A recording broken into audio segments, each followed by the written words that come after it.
Здравствуйте, дорогие братья и сестры. Мы рады приветствовать вас на канале «Спаси и сохрани». У нас с Спасибо, вами, Господи. спасибо Господи, у нас сегодня будет очень интересный, содержательный разговор с Валентином Юрьевичем Катасоновым. Это можно назвать православный деятель, потому что Валентин Юрьевич занимается тоже непосредственно здесь публикацией с православной деятельностью, ну такой, скажем так, публицистика тоже есть в этом. Я некоторые статьи тоже читал.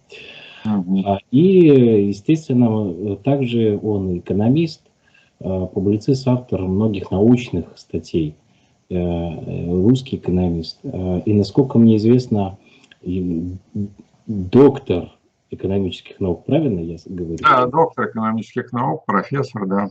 Профессор. Вот, Валентин Юрьевич, у нас, как у многих православных христиан, в последнее время опасения или такое, знаете, состояние смятения, что же сейчас происходит. Многие православные христиане разделились на два лагеря, как ни странно.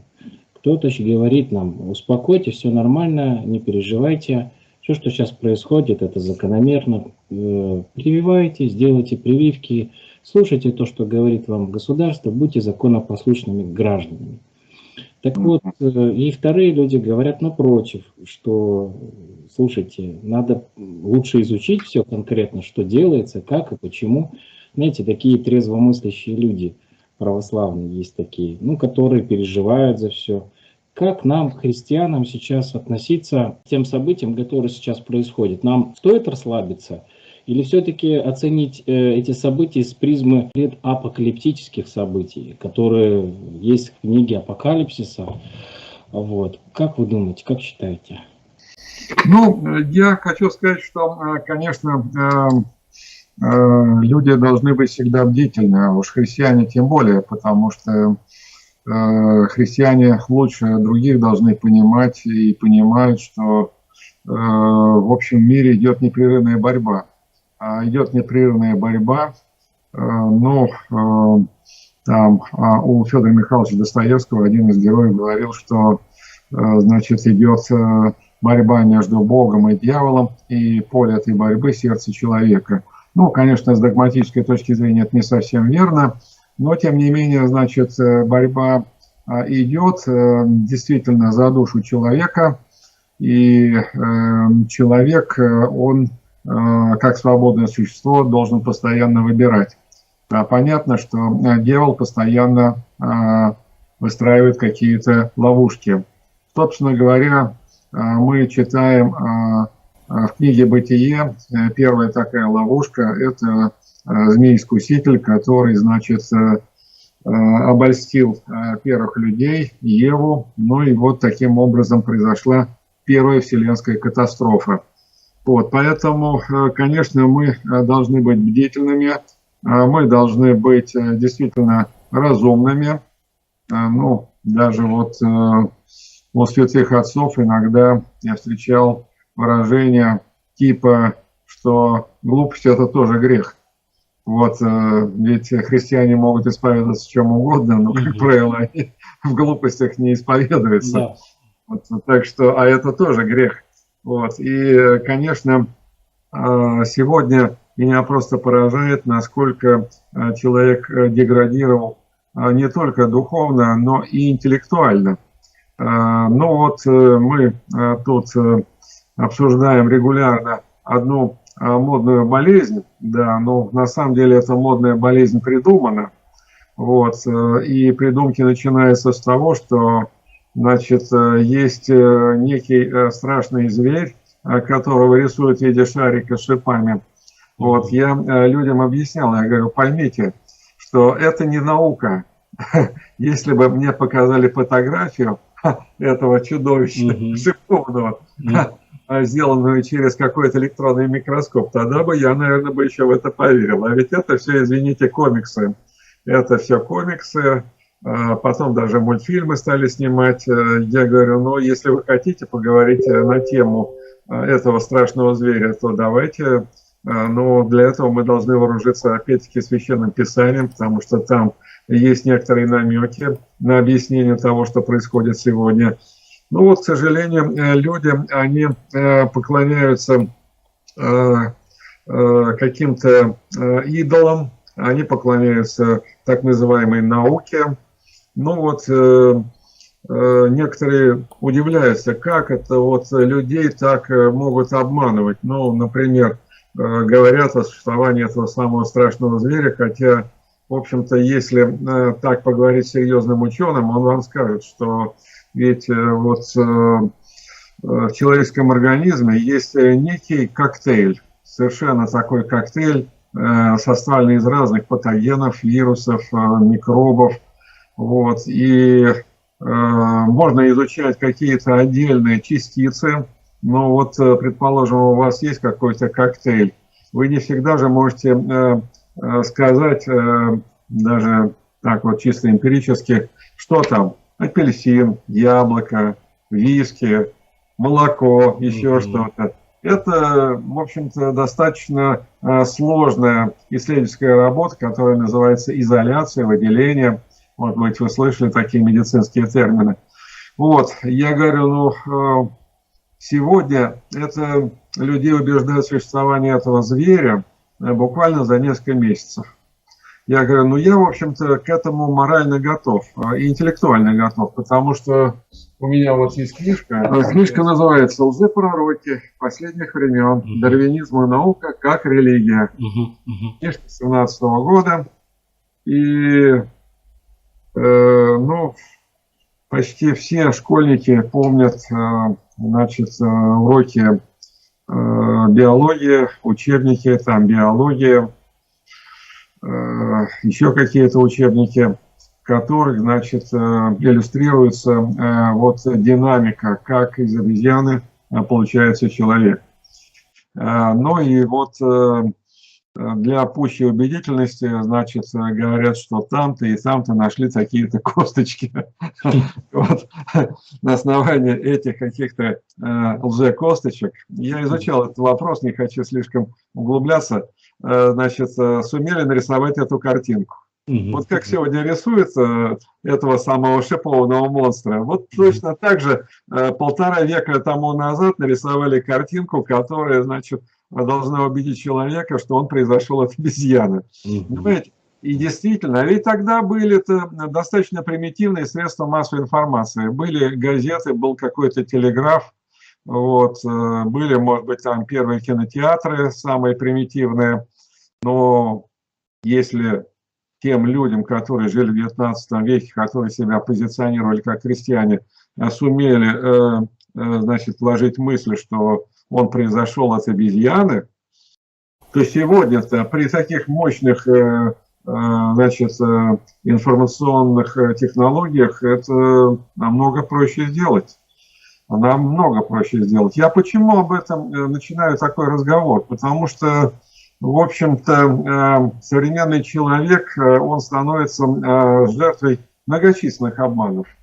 Многочисленных обманов. Для того, чтобы как-то минимизировать количество таких обманов, а может быть их избежать, конечно, необходимо человеку видеть общую панораму мироустройства, бесконечную панораму пространства, бесконечную панораму во времени.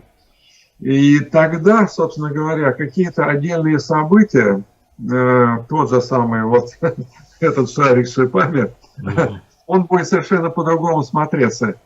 И человек тогда будет понимать, что это явно какой-то фейк, выражаясь современным языком. Вот. Человек, который имеет зауженное сознание, или, как я там говорю про некоторых студентов, что, значит, у вас коридорное сознание, то есть вы не смотрите ни направо, ни налево, вы сконцентрировали свое внимание на каком-то пятачке. Естественно, обмануть вас не представляет никакой сложности. Вот, поэтому я вот, видите, тут затрагиваю такую тему и антропология, то есть учение о человеке, и гносеология, теория познания. Вот, и все это, главное, сопрягается со Священным Писанием. Священным Писанием. Собственно говоря, проблемы начались тогда, когда люди стали отходить от Священного Писания и заменять его наукой. То есть не дополнять, а именно заменять. Потому что ведь в средние века в Европе, например, среди схоластов было такое выражение, что наука – это служанка богословия или теология. Вот. А тут, значит, появилась какая-то хозяйка, которая сказала, а мы будем сосуществовать с этой теологией или с этим богословием. А потом, через некоторое время, она снисходительно уже говорит, ну что же, она помогает мне иногда как бы в моих делах. А через некоторое время она начинает ее уже гнать, она начинает ее уже уничтожать. Понимаете, вот эти метаморфозы, они происходили на протяжении нескольких веков. И вот в этой книжке как раз о лжепророке последних времен я пишу вот о том, как происходила такая подмена. Вот, так что сегодня молодежь, к сожалению, она загипнотизирована наукой. Но я сам, признаюсь вам, был загипнотизирован наукой, потому что я был школьником в те времена, когда запускали первый искусственный спутник Земли, когда был полет Гагарина в космос, когда, значит, запускали в эксплуатацию первой атомной электростанции, когда был спущен атомный ледокол «Ленин», когда, значит, отправлялись там уже какие-то станции на Марс, вот, и т.д. и т.п. Я уж не говорю там про радиоэлектронику. В общем, мы тогда не сомневались в том, что мы хотим быть физиками, а не лириками. Кстати, очень интересная тоже фраза, она из Советского Союза, и, наверное, даже молодежь все-таки помнит и знает эту фразу. Значит, физики и лирики, да? Вот. А был такой английский писатель Чарльз Сноу. Он, по-моему, в Оксфорде или в Кембридже в 1959 году прочитал лекцию. Значит, «Революция в науке и две культуры». Это очень важно для сегодняшнего поколения, молодого и не очень молодого. Чарльз Сноу сказал, что вот в нашей Англии существует две культуры. Одна культура – это культура, ну, что потом в Советском Союзе стали называть культурой физиков. Это вот представители каких-то естественных наук, и они, может быть, не обладают большим воображением, может быть, не обладают большим кругозором, но зато они умеют сверлить. Они умеют сверлить, и вот они досверливаются до каких-то открытий. Вот. Это вот одна культура. Другая культура, это, он их назвал гуманитарии. Ну, не обязательно это представители каких-то гуманитарных наук, хотя тоже социология, история, экономика отчасти. Ну, вообще гуманитарии – это вот люди, которые там творческие, которые там книги пишут, музыку сочиняют, вот, и так далее. Но он говорит, а у них другая особенность. Они хорошо фантазируют, у них хорошее воображение, но они не могут как бы концентрироваться на каких-то конкретных вещах. А вот я тут от себя уже добавляю, иногда это тоже надо и нужно делать, потому что дьявол иногда прячется в мелочах. Поэтому вот человеку, образно выражаясь, необходимо понимать и видеть и макромир, и микромир. Вот обладать такой широтой пространственной, глубиной временной. И вот только тогда мы можем понять устройство мира, а главное понять, что этот мир не является хаосом, он обязательно управляем. И мы тогда будем лучше понимать иерархию устройства этого мира. Потому что, конечно, на вершине всего этого божественного творения находится человек. Вот, собственно, это написано у многих святых отцов, у Василия Великого, Иоанна Златоуста. Другое дело, что сегодня, к сожалению, не только молодежь, но и среднее поколение, они уже с трудом читают эти тексты. Для них это почти что иностранный язык. Поэтому мне иногда приходится популяризировать святых отцов и объяснять более простым, доходчивым языком. Вот. Ну, кстати говоря, Игнатий Бринчанинов, святитель Игнатий Бринчанинов, он говорил, что наступят такие времена, когда люди уже не смогут читать в полном объеме святых отцов, ну, того же блаженного Августина, например, да, его достаточно тяжело читать, даже мне, честно вам скажу. Это тяжело. Вот, поэтому он создал такой сборник «Отечник». Да. «Отечник» – это квинтэссенция самых главных мыслей и идей. Вот, так что вот у меня как-то все крутится вокруг этого, вокруг антропологии, вокруг гносеологии, то есть теории познания.